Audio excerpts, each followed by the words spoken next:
मस्त मऊ लुसलुशीत एकदम जाळीदार आज आपण डाळ तांदळाचा ढोकळा कसा करायचा ते बघणार आहोत। डाळ तांदळाचा ढोकळा करताना बरेच जणांना बरेचसे प्रॉब्लेम येतात, जसं की ढोकळा खाताना घशाला कोरडा लागतो, ढोकळ्यावरती लाल पॅचेस पडतात, असे बरेचसे प्रॉब्लेम येतात। तर आज मी त्याच्यासाठी अगदी परफेक्ट प्रमाणामध्ये ढोकळा कसा करायचा ते बघणार आहोत। चला बनवूया डाळ तांदळाचा ढोकळा। ढोकळा करताना आपल्याला परफेक्ट प्रमाण घेतलं ना तर ढोकळा अगदी मस्त मऊ लुसलुशीत आणि जाळीदार तयार होतो। तर त्यासाठी इथे मी 1 वाटी तांदूळ घेतलेले आहेत आणि त्याच वाटीने आपल्याला अर्धी वाटीपेक्षा थोडंसं कमी चण्याची डाळ घ्यायची आहे। हे अगदी परफेक्ट प्रमाण आहे। तांदूळ तुम्ही जाड बारीक कोणताही वापरलात ना तरी देखील चालेल। जुना तांदूळ जर असेल ना तर त्यापासून ढोकळा खूप छान फर्मेट होतो आणि मस्त त्याला जाळीसुद्धा येते। आणि जर तुमच्याकडे जुना तांदूळ नसेल तर तुम्ही रेग्युलर जो भात करता तो तांदूळ वापरलात ना तरी देखील चालेल। आता डाळ तांदूळ आपल्याला स्वच्छ धुवून घ्यायचे आहे आणि त्यानंतर थोडंसं पाणी घालून आपल्याला ही डाळ 7 ते 8 तास भिजवून ठेवायची आहे। कमीत कमी आपल्याला 7 ते 8 तास भिजवणे गरजेचे आहे। तर इथे 7 ते 8 तास आपले झालेले आहेत। डाळ आणि तांदूळ छान भिजल्या गेलेले आहेत। आता यातील पाणी आपल्याला फेकायचं नाही आहे। आता मिक्सरच्या भांड्यामध्ये आपल्याला हे सगळं साहित्य बारीक करून घ्यायचं आहे, पण हे पाणी आपल्याला फेकून द्यायचं नाही आहे। मिक्सरमध्ये वाटताना या पाण्याचाच वापर करायचा आहे, त्यामुळे ना छान असं पीठ फर्मेट व्हायला मदत होते। पावसाळ्याचे दिवस आहेत, आपलं पीठ फर्मेट व्हायला ना फार वेळ लागेल, त्यासाठी इथे मी दही घातलेलं आहे 2 चमचे। वाटतानाच आपल्याला दही घालायचं आहे आणि हे पीठ फर्मेट करायला ठेवायचं आहे, त्यामुळे छान अशी जाळी येईल आणि पीठसुद्धा छान फर्मेट होईल।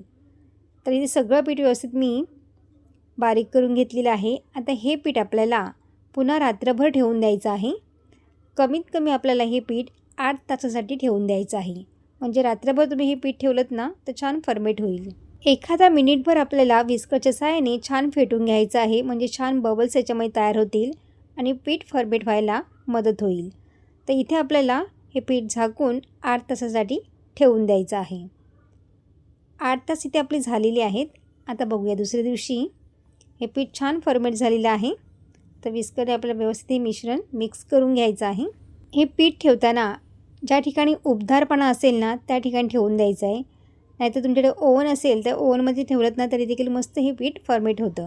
आता या पिठामध्ये आपल्याला ढोकळ्याचा कलर छान यावा यासाठी आपल्याला चिमूटभर इतके हळद टाकायचे आहे। चवीनुसार आपल्याला याच्यामध्ये मीठ टाकायचं आहे आणि 2 चमचे यामध्ये आपण तेल घालणार आहोत। तेल घातल्यामुळे आपला हा ढोकळा अजिबात खाताना कोरडा लागत नाही, घशाला अडकत नाही, त्यामुळे आपल्याला 2 चमचे तेल आवर्जून घालायचं आहे। आणि इथे मी 1 चमचा इनो घातलेला आहे।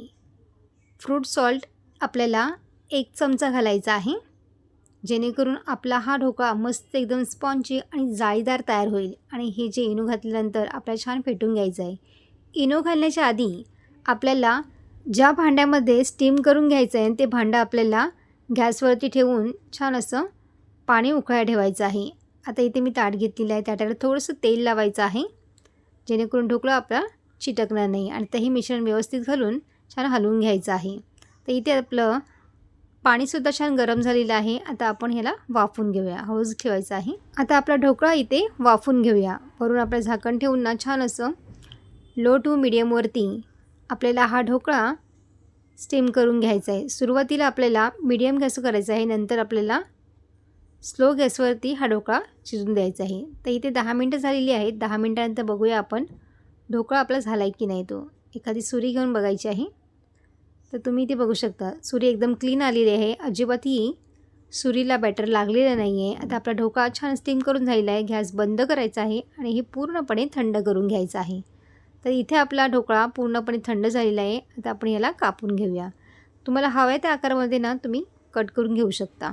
बेसनच्या ढोकळ्यापेक्षा हा ढोकळा ना चवीला फारच छान लागतो आणि खरं सांगते मंडळी, इतका भारी लागतो ना की तुम्ही रोज ना अशाच पद्धतीने ढोकळा कराल, इतका भारी लागतो। या ढोकळ्याबरोबर पुदिनाची चटणी खूप सुंदर लागते। पुदिना, कोथिंबीर आणि मिरची, थोडंसं त्याच्यामध्ये लिंबू किंवा दही घाला तर चटणी आपली तयार होते। ही चटणी या ढोकळ्याबरोबर ना फारच छान लागते।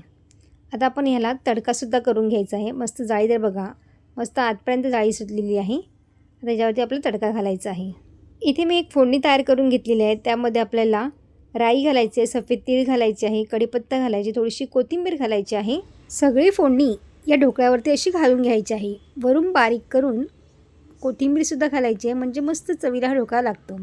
आता ही चांगली फोडणी आपल्या सगळीकडे पसरून घ्यायची आहे. आणि आता आपण बघूया ढोकळा काय मस्त झालेला आहे बघा.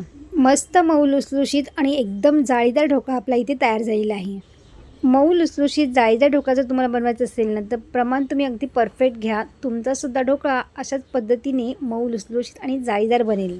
गरमागरम ढोकळा सोबत पुदिन्याची चटणी एक नंबर लागते. तुम्हीसुद्धा अशा पद्धतीने नक्की ट्राय करून बघा ढोकळा. आणि तुम्हाला माझी रेसिपी कशी वाटली मला कमेंट करून जरूर सांगा. रेसिपी आवडली असेल तर लाईक, शेअर आणि सबस्क्राईब करा. बाजूचे बेल आयकॉन पण जरूर प्रेस करा, जेणेकरून जेव्हा पण मी नवीन व्हिडिओ अपलोड करेन त्याची सर्वात आधी नोटिफिकेशन तुम्हाला पाहायला मिळेल. पुन्हा भेटू अशाच एका नवीन रेसिपीमध्ये. तोपर्यंत मस्त खा आणि स्वस्त रहा.